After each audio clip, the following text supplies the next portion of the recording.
Et si la Bible en laquelle vous avez eu confiance toute votre vie ne racontait pas toute l'histoire? Non pas parce qu'elle serait incomplète par accident, mais parce qu'elle aurait été volontairement réduite. Au cœur des montagnes d'Éthiopie, l'Église orthodoxe éthiopienne a préservé ce que la plus grande partie du monde n'a jamais vu. Une ancienne Bible de 81 livres, organisée d'une manière totalement différente. On y découvre des textes remplis de visions de cieux superposées et de descriptions saisissantes de Jésus qui ne correspondent pas à la version que tout le monde connaît. Can people really see the future? Receive messages from across time and space? Centuries, seers and prophets. Aujourd'hui, alors que Mel Gibson, le réalisateur de La Passion du Christ, travaille sur la suite tant attendue de son film, il est tombé sur quelque chose enfoui dans ces mêmes écrits. Ce qu'il vient de découvrir au sujet de Jésus n'est pas une simple trouvaille. Cela pourrait bouleverser tout ce que vous pensiez savoir à son sujet. 2 empires, 2 Bibles. Mel Gibson est parti d'un constat. En préparant son prochain film consacré à la résurrection, il s'est plongé dans les premiers écrits chrétiens que la plupart des gens n'ont jamais lus. Non pas par simple curiosité, mais parce qu'il avait le sentiment qu'il manquait quelque chose dans la version classique de cette histoire. Et plus il avançait dans ses recherches, plus cette impression se confirmait. Certaines parties avaient disparu, des pans entiers du récit existaient à certains endroits, mais pas à d'autres. Et cette piste ne mène pas à Rome. Elle conduit vers un endroit auquel presque personne ne pense. Dans le livre des Actes, un passage passe facilement inaperçu. Pourtant, il change complètement la manière dont cette histoire commence. Un haut dignitaire éthiopien voyage seul sur une route désertique. Ce n'est pas un simple voyageur. Il sert sous les ordres de la Kandake, la reine du royaume d'Aksum. Kandake n'est pas un prénom, mais un titre, comme Pharaon ou César.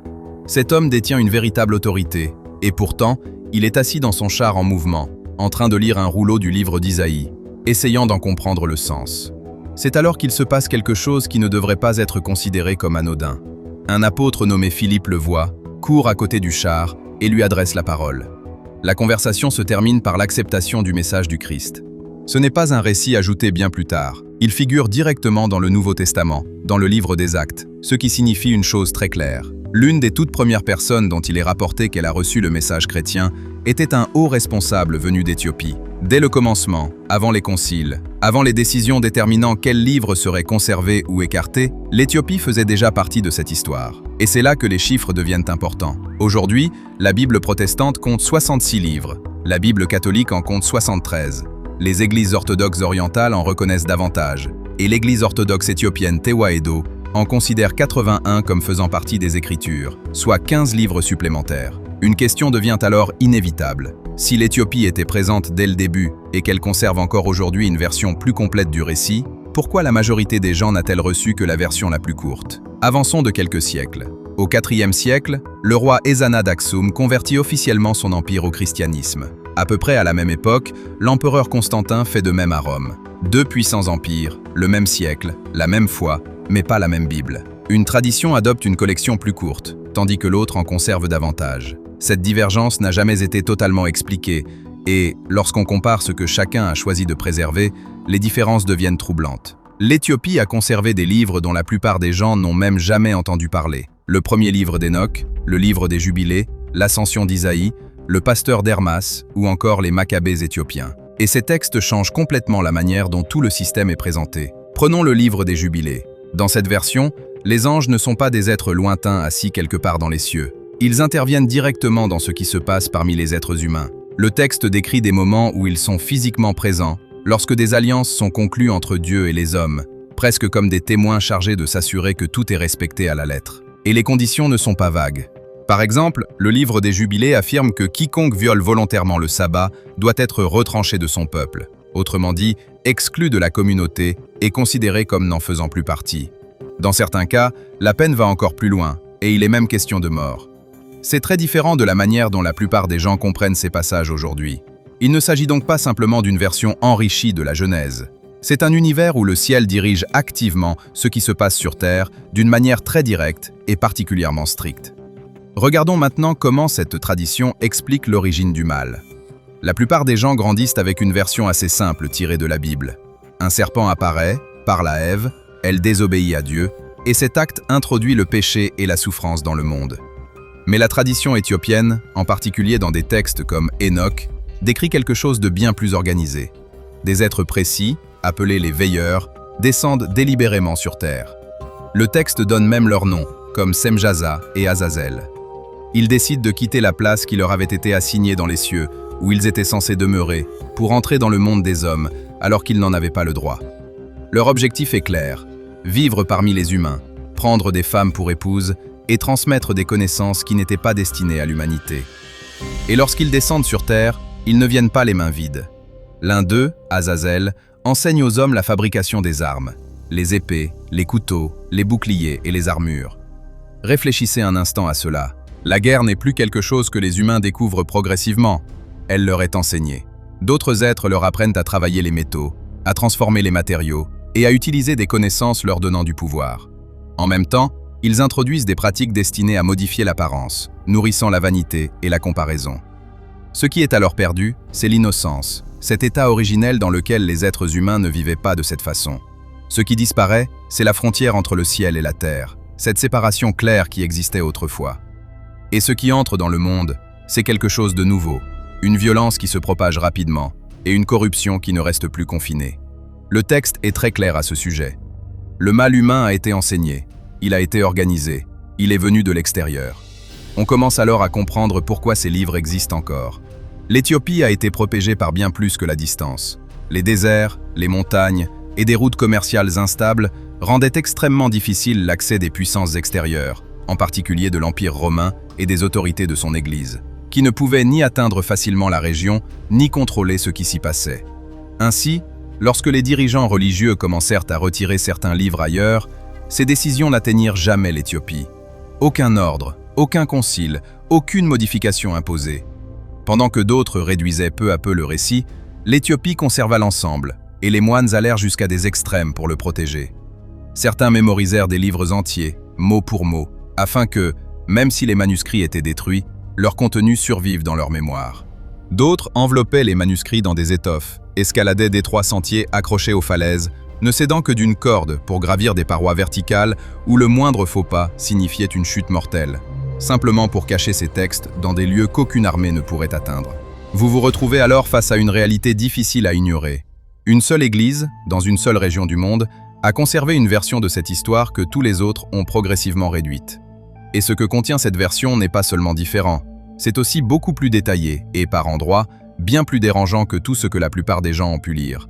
Ce qui conduit à une découverte particulièrement étrange. L'un de ces livres absents est pourtant cité dans la Bible que possède la majorité des gens. Il y est mentionné directement, mais lui-même n'a jamais été conservé. Le livre qui a été retiré sans jamais vraiment disparaître. L'Épître de Jude se trouve discrètement vers la fin du Nouveau Testament, et la plupart des lecteurs la parcourent sans remarquer quoi que ce soit d'inhabituel. Puis on arrive aux versets 14 et 15 du premier chapitre, où il est écrit « Voici, le Seigneur est venu avec ses saintes myriades pour exercer le jugement contre tous. » Il ne s'agit pas d'une simple phrase isolée. Elle est directement tirée du premier chapitre du premier livre d'Enoch, un passage décrivant Dieu arrivant avec d'innombrables êtres célestes pour juger le monde et révéler toutes les fautes. Cela signifie qu'un livre absent de la plupart des Bibles modernes continue pourtant d'être cité à l'intérieur même de celle-ci. Une question devient alors inévitable. Comment un livre peut-il être suffisamment important pour être cité comme une écriture, mais pas assez pour être inclus dans la Bible? Revenons maintenant à la Genèse. Enoch y apparaît brièvement, puis disparaît. Une seule phrase indique qu'il marchait avec Dieu, puis que Dieu l'emporta. Aucun détail, aucune explication. Mais le premier livre d'Enoch vient combler ce silence avec un récit très précis. Il décrit Enoch élevé dans les cieux, où il reçoit des visions révélant une structure composée de plusieurs niveaux. Il découvre d'où viennent les vents, comment le soleil et la lune suivent des trajectoires immuables, et où les étoiles sont maintenues sous contrôle. Il raconte également ses rencontres avec des êtres divins qui lui expliquent ce qui se passe sur Terre et pourquoi le jugement approche. Un autre aspect sur lequel les chercheurs reviennent souvent concerne les événements décrits sur Terre. Le texte raconte qu'après leur descente, les veilleurs eurent des enfants avec des femmes humaines. Ces enfants sont appelés les Néphilim. Ils sont décrits comme gigantesques, destructeurs et impossibles à maîtriser. Ils dévorent les ressources, se retournent contre les humains et plongent la terre dans le chaos. C'est ici que le premier livre d'Enoch apporte une explication très différente du déluge. Dans la Genèse, celui-ci est présenté comme une réponse à la méchanceté généralisée de l'humanité. Dans Enoch, il s'agit d'une intervention ciblée. les Néphilim, sont le véritable problème. Le déluge n'est pas seulement un châtiment, c'est une remise à zéro destinée à effacer ce qui n'aurait jamais dû exister. C'est une interprétation radicalement différente. Puis un autre détail attire l'attention. Le premier livre d'Enoch décrit une scène dans laquelle Azazel, l'un des veilleurs, est capturé, enchaîné et jeté dans les ténèbres en attendant son jugement. Lorsque les spécialistes comparent ce passage avec le livre de l'Apocalypse, ils remarquent que le langage est étonnamment similaire à celui qui décrit Satan lié, puis précipité dans l'abîme. La structure de la scène est presque identique, et, puisque le livre d'Enoch est antérieur, cela soulève une question qui n'a jamais reçu de réponse définitive. Quelle part du Nouveau Testament repose sur des idées issues de textes qui ont ensuite été exclus? C'est là qu'apparaît quelque chose de bien plus important, quelque chose qui change la manière de voir Jésus. Dans le premier livre d'Enoch, apparaît une figure appelée le Fils de l'homme. Il n'est pas présenté comme quelqu'un qui surgirait soudainement, sans contexte. Il existe déjà avant le jugement dernier. Il siège sur un trône. Il détient l'autorité sur les rois et les nations. C'est lui qui jugera le monde. Ces descriptions figurent dans des textes datés des 2e et 1er siècles avant notre ère, bien avant l'époque de Jésus. Lorsque les chercheurs étudient ensuite les évangiles, ils remarquent un élément essentiel. Jésus se désigne à plusieurs reprises comme le Fils de l'homme, et selon de nombreux spécialistes de la Bible, cela suggère qu'il s'identifie à une figure déjà connue à son époque, notamment à travers des textes comme le livre d'Enoch. La conclusion qui commence alors à se dessiner est la suivante. Jésus s'inscrivait dans un rôle décrit en détail bien avant sa naissance. Et si l'on pense que cette idée a pu être ajoutée plus tard, les manuscrits de la Mer Morte rendent cette hypothèse beaucoup moins probable. En 1947, un adolescent lança une pierre dans une grotte et entendit quelque chose se briser. À l'intérieur se trouvaient des jarres en argile, et dans ces jarres, d'anciens manuscrits. Parmi eux figuraient plusieurs copies du premier livre d'Enoch, rédigées en araméen et datant d'avant l'époque du Christ. Un détail rend cette découverte encore plus frappante. Ces grottes se trouvent à moins de 3 km de l'endroit où Jean-Baptiste prêchait. Cela signifie que ces idées circulaient dans le même environnement où le tout premier message chrétien a vu le jour. C'est précisément ce type de texte que Mel Gibson a découvert lorsqu'il a commencé à explorer ce qui se trouvait au-delà de la version classique de l'histoire. Et plus il avançait dans ses recherches, plus il lui semblait évident que la version avec laquelle il avait grandi ne racontait pas toute l'histoire. Enoch révèle qui était Jésus avant même la création du monde, mais un autre texte va encore plus loin. La descente invisible. Il existe un autre texte chrétien ancien qui pousse cette idée encore plus loin. Il ne se contente pas de décrire qui était Jésus, il raconte comment il est réellement entré dans le monde. Ce texte s'appelle l'Ascension d'Isaïe, et il ne commence pas du tout comme on pourrait s'y attendre. Il débute par une exécution. Le prophète Isaïe est arrêté par des hommes agissant sur les ordres d'un roi qui le considère comme une menace et veut le réduire au silence. Ils le forcent à entrer dans le tronc creux d'un arbre avant de le scier en deux alors qu'il est encore vivant. Selon l'ancienne tradition chrétienne rapportée dans ce texte, il ne s'agissait pas d'une violence gratuite. Isaïe avait raconté une vision qu'il affirmait avoir reçue, celle d'un être descendant du ciel, traversant des royaumes invisibles avant d'entrer dans le monde des hommes. Ce message était dangereux. Il sous-entendait que le pouvoir régnant sur le monde n'était pas absolu et qu'une puissance bien plus grande pouvait le traverser sans être détectée. Lorsque les autorités comprirent ce qu'il annonçait, elles le considérèrent comme une menace. Elles ne se contentèrent pas de le faire taire. Elles veillèrent à ce que sa voix ne puisse jamais se propager. Avant sa mort, Isaïe avait vu quelque chose. Le texte raconte qu'il fut élevé à travers une succession de cieux organisés en 7 niveaux distincts. Chacun était différent du précédent. Plus il montait, plus tout devenait ordonné et intense. Les êtres qui habitaient ces niveaux faisaient partie d'un système précis, dans lequel chaque niveau possédait sa propre structure et sa propre autorité. Puis la vision changea. Isaïe vit une figure appelée le bien-aimé commencer à descendre, et c'est à ce moment-là que tout bascula. À mesure que le bien-aimé traversait chaque niveau, il ne révélait jamais sa véritable identité. Il prenait l'apparence des êtres présents dans ce royaume. Lorsqu'il entrait dans le domaine des anges, il ressemblait à l'un d'eux. En poursuivant sa descente, il continuait à se fondre parmi eux. Personne ne le reconnaissait. Pas un seul être, dans aucun des 7 cieux, ne comprit qui traversait son domaine. Il franchit chaque niveau sans être détecté, jusqu'à atteindre la terre, où il naquit sous la forme d'un être humain. Cette arrivée n'est pas présentée comme un événement paisible. Les niveaux inférieurs n'étaient ni vides ni sûrs. Ils étaient sous contrôle. Le texte affirme que Satan et ses forces y étaient actifs, opérant dans l'espace situé entre le ciel et la terre. Ainsi, lorsque le bien-aimé descendit, Il ne traversait pas un territoire libre. Il avançait dans une zone déjà occupée, et s'il parvint à passer, c'est uniquement parce que personne ne le reconnut. Selon le texte, s'ils avaient découvert qui il était réellement, ils l'auraient arrêté. Cette idée change complètement la manière de comprendre le monde terrestre. Le texte ne présente pas les événements sur Terre comme de simples décisions humaines prises par des dirigeants ou des gouvernements. Il les relie aux mêmes forces qui agissent dans les cieux inférieurs. Cela signifie que le système qui gouvernait le monde à l'époque de Jésus n'agissait pas seul. Il était influencé depuis les sphères supérieures. Ainsi, lorsque les lois étaient appliquées, lorsque le pouvoir s'exerçait ou lorsque quelqu'un comme Jésus était jugé puis exécuté, le texte suggère que tout cela se produisait à l'intérieur d'un système déjà soumis à cette influence. Dans cette vision, Rome n'était donc pas seulement un empire politique prenant ses propres décisions.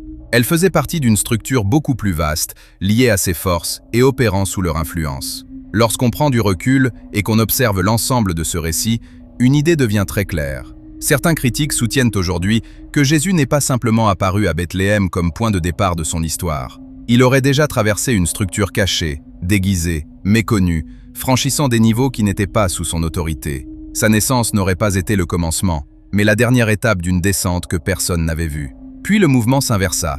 Après sa mort, cette même figure commença à remonter, mais cette fois sans aucun déguisement. À mesure qu'il franchissait chaque niveau, tous les êtres le reconnaissaient et lui rendaient hommage. Il ne s'agissait pas seulement d'un retour à la vie, c'était l'inversion complète de ce qui s'était produit auparavant. Il était descendu sans être remarqué. Il remontait désormais pleinement révélé. C'est précisément ce type de structure que Mel Gibson semblait évoquer lorsqu'il affirmait que le récit de la résurrection était bien plus vaste que ce que racontent les évangiles. Il parlait de différentes strates, de parties invisibles de l'histoire qui n'avaient jamais été montrées. L'ascension d'Isaïe correspond presque parfaitement à cette description. Elle ne remplace pas les évangiles. Elle vient combler ce qu'ils ne racontent pas, en dévoilant ce qui se serait produit entre les deux. Une fois que l'on place tous ces éléments côte à côte, une question devient inévitable, et elle est loin d'être confortable. Qui a décidé de ce qui devait appartenir à la Bible, et qui a décidé de ce qui devait en être exclu? Le canon a fait l'objet de nombreux débats. Au commencement, il n'existait aucun Nouveau Testament fixé une fois pour toutes. Certaines premières communautés chrétiennes lisaient le livre d'Enoch, d'autres lisaient des textes comme l'Ascension d'Isaïe, d'autres encore suivaient des collections d'écrits différentes. La Bible, telle que la plupart des gens la connaissent aujourd'hui, n'est donc pas apparue d'un seul coup sous sa forme définitive. Elle s'est construite progressivement, au fil de décisions prises par de véritables personnes. C'est exactement le problème auquel Mel Gibson s'est retrouvé confronté en approfondissant ses recherches. Plus il explorait les sources anciennes, plus il lui semblait évident que la version transmise à la majorité des gens ne représentait qu'une partie d'un récit bien plus vaste. L'une des figures les plus anciennes et les plus controversées de ce processus fut un homme nommé Marcion. Il vécut au IIe siècle et accomplit quelque chose d'inédit. Il établit la première liste officielle connue de textes chrétiens. Mais sa version provoqua un scandale. Il rejeta entièrement l'Ancien Testament, affirmant que le Dieu qui y était décrit était différent de celui dont parlait Jésus. Cela plaça l'Église primitive dans une situation délicate. Elle dut réagir. Elle dut définir ce qui était acceptable et ce qui ne l'était pas. Ainsi, la formation de la Bible ne consistait pas seulement à préserver ce qui était considéré comme vrai. Elle représentait aussi une réponse à des idées jugées dangereuses. À partir de là, le processus devint plus structuré. Au IVe siècle, les responsables de l'Église commencèrent à fixer officiellement ce qui allait devenir le Nouveau Testament. En 367 après Jésus-Christ, un évêque nommé Athanase dressa la liste des 27 livres qui composent aujourd'hui le Nouveau Testament. Plus tard, des conciles comme ceux d'Hippone et de Carthage confirmèrent cette sélection. Mais ces discussions n'étaient ni paisibles ni uniquement spirituelles. Il s'agissait de débats aux conséquences bien réelles. Différents groupes défendaient différents écrits. Certains soutenaient avec force des livres comme Enoch. D'autres les rejetaient catégoriquement. Et une fois les décisions prises, elles ne restèrent pas de simples débats théoriques. C'est là qu'apparaît la face la plus sombre de cette histoire. Des preuves historiques indiquent que certains textes ne furent pas seulement écartés, mais activement détruits. Les écrits qui ne correspondaient pas à l'enseignement devenu officiel furent pris pour cible. Des copies furent brûlées. Posséder certains textes pouvait devenir dangereux. Et tout cela se déroula sous l'autorité de dirigeants puissants. Le concile de Nicée, en 325 après Jésus-Christ par exemple, fut convoqué par l'empereur Constantin. Il s'agissait d'un souverain doté d'un immense pouvoir politique, un homme qui avait ordonné plusieurs exécutions, y compris au sein de sa propre famille. Pourtant, il joua un rôle majeur dans l'orientation prise par la foi chrétienne. Cette réalité a conduit certains critiques à poser des questions troublantes. Dans quelle mesure le pouvoir politique a-t-il influencé ce qui allait devenir les Écritures? Puis, les découvertes modernes sont venues compliquer encore davantage le tableau. En 1945, près de Nag Hammadi, en Égypte, une collection de textes anciens fut retrouvée enterrée dans des jarres. Parmi eux figurait l'Évangile de Thomas. Il contient 114 paroles attribuées à Jésus, dont beaucoup n'apparaissent pas dans les 4 évangiles que tout le monde connaît. Mais ce qui frappe surtout, c'est l'image de Jésus qu'il présente. Non pas un Jésus préoccupé par la construction d'une église ou l'établissement d'une autorité, mais un Jésus qui parle de découvrir la vérité en soi, d'une connaissance cachée et d'un éveil à quelque chose qui existe déjà à l'intérieur de chacun. Dans cette version, Jésus ne conduit pas les hommes vers un système. Il les invite à se tourner vers eux-mêmes. C'est une orientation très différente. Ce texte n'a jamais été démontré comme faux. Il n'a simplement pas été retenu. Et c'est précisément ce type d'évolution que Mel Gibson semble explorer. Une image de Jésus plus vaste, plus profonde et moins encadrée que celle transmise à la plupart des gens. Cela soulève alors une autre question. Ce texte a-t-il été exclu parce qu'il était inexact ou parce qu'il présentait une vision de Jésus qui ne correspondait pas à la structure en train de se mettre en place?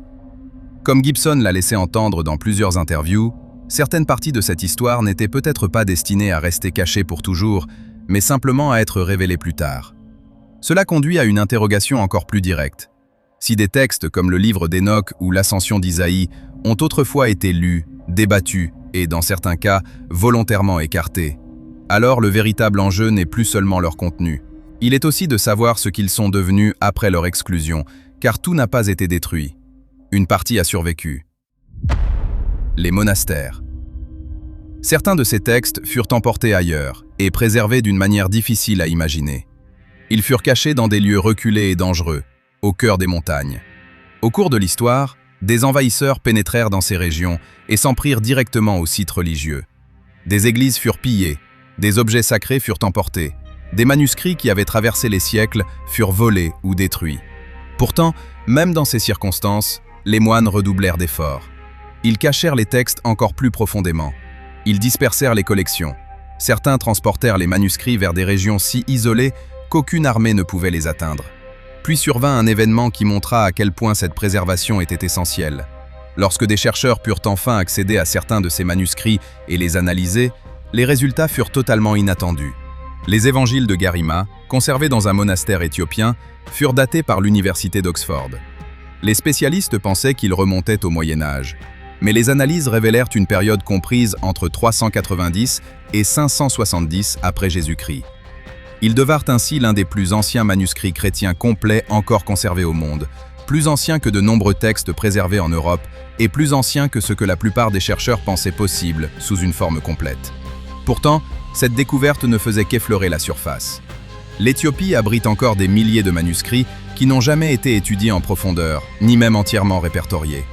Certains chercheurs estiment que parmi eux pourraient se trouver des versions plus anciennes de textes qui n'apparurent ailleurs que sous une forme remaniée. Autrement dit, ce qui repose aujourd'hui dans ces monastères pourrait ne pas être seulement du contenu supplémentaire. Il pourrait s'agir de versions plus proches des récits originaux eux-mêmes. Et personne ne peut l'affirmer avec certitude, car une grande partie de ces manuscrits n'a jamais été examinée de manière approfondie. Puis survint l'un des épisodes les plus sombres de l'histoire récente. Pendant le conflit du Tigré, des monastères et des églises furent une nouvelle fois attaqués. Des milliers de manuscrits furent pillés, certains furent détruits, d'autres réapparurent en vente sur Internet pour des sommes dérisoires. Des prêtres et des gardiens furent tués. Des collections entières, qui avaient survécu pendant plus d'un millénaire, risquèrent soudainement de disparaître en seulement quelques mois. C'est à ce moment-là que le lien devient impossible à ignorer. Les textes décrivant le type de récit dont Mel Gibson parle depuis des années, avec ses cieux superposés, sa descente invisible et son passage à travers des royaumes cachés, n'ont pas été conservés à Rome. Ils n'ont pas été protégés par de grandes institutions disposant d'une influence mondiale. Ils ont survécu dans des lieux comme ceux-ci, entre les mains de personnes prêtes à risquer leur vie pour les préserver. Ainsi, lorsque Gibson a commencé à évoquer une version de l'histoire allant au-delà de ce que racontent les évangiles, il n'inventait rien de nouveau. Il se rapprochait d'un récit déjà écrit et protégé depuis des siècles. Et désormais, pour la première fois de l'histoire, une personnalité bénéficiant d'une audience mondiale et ayant déjà prouvé sa capacité à capter l'attention du monde entier, s'apprêtait à faire connaître cette version de l'histoire au grand public. Ce que Mel Gibson a découvert. Avant tout cela, il faut comprendre qui est réellement Mel Gibson. Non pas le réalisateur, mais l'homme. Il a connu une chute très médiatisée, marquée par l'alcoolisme, des arrestations humiliantes et un enregistrement devenu célèbre qui a pratiquement mis fin à sa carrière du jour au lendemain, faisant de lui une personne infréquentable à Hollywood. Les grands studios se sont éloignés de lui, les portes se sont refermées. Puis, en 2004, il a fait ce que personne n'attendait. Il a réalisé La Passion du Christ. Aucun grand studio ne soutenait le projet. Il l'a financé lui-même, et le film a rapporté plus de 600 millions de dollars dans le monde. Un homme rejeté par le système venait de réaliser l'un des plus grands succès du cinéma religieux. Mais cette fois, il ne cherchait pas simplement à reproduire cet exploit. Il voulait aller encore plus loin. Ce qu'il a commencé à construire ensuite n'était pas une simple suite. Il s'est concentré sur une partie très précise de l'histoire, la résurrection, mais pas sur sa partie visible. Ce qui l'intéressait, c'était l'intervalle entre la mort et le retour à la vie. Que s'est-il passé durant cet instant? Que s'est-il produit dans l'invisible? Dans plusieurs interviews, il a décrit cette partie de l'histoire comme quelque chose que le public n'avait encore jamais vu, quelque chose de bien plus vaste que la version connue de la plupart des gens. Et ce choix de mots est important, car il correspond directement au texte que vous venez de découvrir. Puis il est allé encore plus loin. Il a déclaré que le christianisme moderne avait été aseptisé, simplifié, rendu plus acceptable qu'il ne l'était à l'origine. Pour décrire ce qui avait disparu, il a utilisé un seul mot, la terreur. Non pas une simple peur, mais quelque chose d'écrasant, capable de vous figer complètement. C'est un point essentiel, car les textes préservés en Éthiopie n'évitent jamais cette dimension. Ils parlent de cieux occupés, de force à l'œuvre, de déplacements cachés, de jugement et de destruction. Ce ne sont pas des récits rassurants, et c'est précisément ce que Gibson affirme avoir été retiré de l'histoire. Reliez maintenant cela à une phrase que des millions de personnes récitent sans vraiment y penser. Le Credo des apôtres, l'une des plus anciennes professions de foi chrétienne, contient cette affirmation répétée dans le monde entier. Il est descendu aux enfers. La plupart des gens la prononcent, puis passent à la suite. Mais Gibson, lui, s'est arrêté sur cette phrase. Car dans la tradition de l'ascension d'Isaïe et dans la théologie préservée en Éthiopie, cette descente est prise au sens littéral. Elle décrit un véritable passage à travers une structure réelle, dans les ténèbres, à travers différents niveaux, au cœur d'un territoire qui n'est pas vide. Et c'est exactement le type de récit vers lequel Gibson semble se diriger. Il a déjà prouvé qu'il était prêt à en assumer les conséquences. Lorsque La Passion du Christ est sortie au cinéma, le film a immédiatement suscité de vives critiques. Certains l'ont jugé dangereux, estimant qu'il franchissait des limites qui n'auraient jamais dû être franchies. Pourtant, Gibson n'a rien changé. Il l'a présenté telle qu'elle, et le public a répondu présent. Cela a démontré une chose importante. La version d'une histoire qui provoque le plus de tension est souvent celle qu'il devient impossible d'ignorer. Et ce qu'il prépare aujourd'hui va encore plus loin. Car lorsqu'on rassemble tous les éléments, les textes, la descente, la structure et ce déplacement invisible, quelque chose de très précis apparaît. Il ne s'agit pas seulement d'une autre version des événements, mais d'une autre compréhension de l'identité de Jésus. C'est là que les recherches de Gibson semblent conduire.